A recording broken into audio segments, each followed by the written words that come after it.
और हमारे पक्ष से हम चारों ये मांग रखे हैं कि ही इज द एडजुडिकेटर। इसका एडजुडिकेशन सारे प्रावधान के हिसाब से जल्द सुप्रीम कोर्ट का भी एक आदेश है जहां पे 3 महीने के अंदर कोई भी मामला या फैसला लेने के लिए स्पीकर को बोला गया है कि 3 महीने के अंदर या 4 महीने के अंदर वो करना पड़ेगा। तो हम लोग ने सारा केस लॉज के जितने भी हमारे पास सुप्रीम कोर्ट के जजमेंट्स थे वो कल्याणदा भी लेके आए थे और मैं भी अलग से 6-7 जजमेंट उनके सामने उनका टेबल में आज प्लेस किया हूं। जितने भी 10th शेड्यूल लेके जजमेंट है सब इनके खिलाफ है। जो ये सेपरेट ग्रुप वाली ये ग्रुप क्लेम कर रहा है कि हमारे सिटिंग अरेंजमेंट अलग हो, हमारे लिए चीजें अलग हो, हमको अलग ट्रीट किया जाए, हमारे में से किसी को लोकसभा लीडर चुना जाए, हमारे में से किसी को चीफ विप चुना जाए, हमारे में से किसी को डिप्टी लीडर चुना जाए, ये हो ही नहीं सकता। सबसे पहले आप डिस्क्वालीफाई होंगे। अगर इनमें थोड़ा भी इंटीग्रिटी है तो अपना पद छोड़ दे। पद छोड़ के लोकतांत्रिक तरीके से, भाई आपको तृणमूल से दिक्कत है, जो सांसद तृणमूल छोड़ के अभी एनसीपीआई में गया है वो तो यही कह रहा है कि हम पार्टी से खुश नहीं है। भाई तो अपना पद छोड़ दीजिए, कोई मना नहीं है, कोई रोक के नहीं रखा है। अगर आप सच्ची में पॉलिटिक्स में इंटीग्रिटी में विश्वास रखते हो, ऑनेस्टी में विश्वास रखते हो, तो कौन मना कर रहे हैं? आप छोड़ दीजिए, चुनाव होगा, आप बीजेपी का टिकट में, एनसीपीआई का टिकट में, कांग्रेस का टिकट में, तृणमूल का टिकट में या सीपीएम का टिकट में लड़ा जाएगा।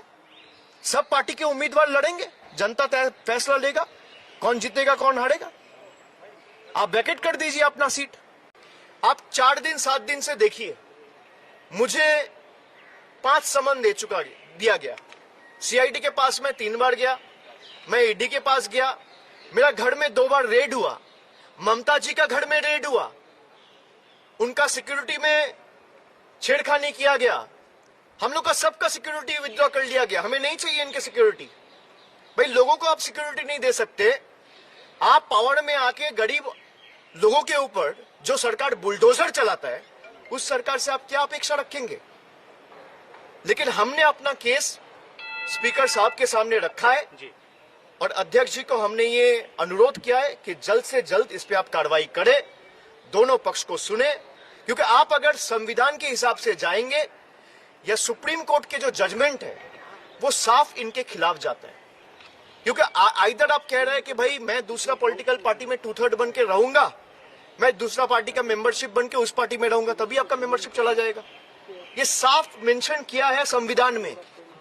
या तो संविधान गलत है या फिर आप गलत है, दोनों में कोई एक गलत तो होगा। मैं आपको सीधा दिखा दे रहा हूं 10th शेड्यूल। अगर आप कोई देखेंगे 10th शेड्यूल में पॉइंट नंबर 2AB और मर्जर में पॉइंट नंबर 4, ये दोनों अगर आप पढ़ेंगे तो दोनों इनके खिलाफ जाता है और दोनों हमारे पक्ष में है।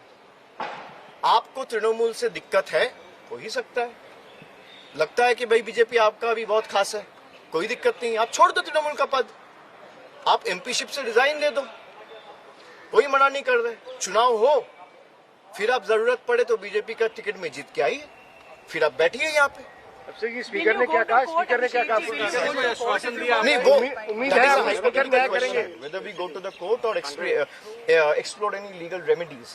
But we have left it to the judgment and wisdom of the honorable speaker. अभी फिर मुलाकात होगा, उन्होंने बोला है कि मैं दूसरे पक्ष को भी सुनूंगा, फिर आपको दोबारा बुलाऊंगा।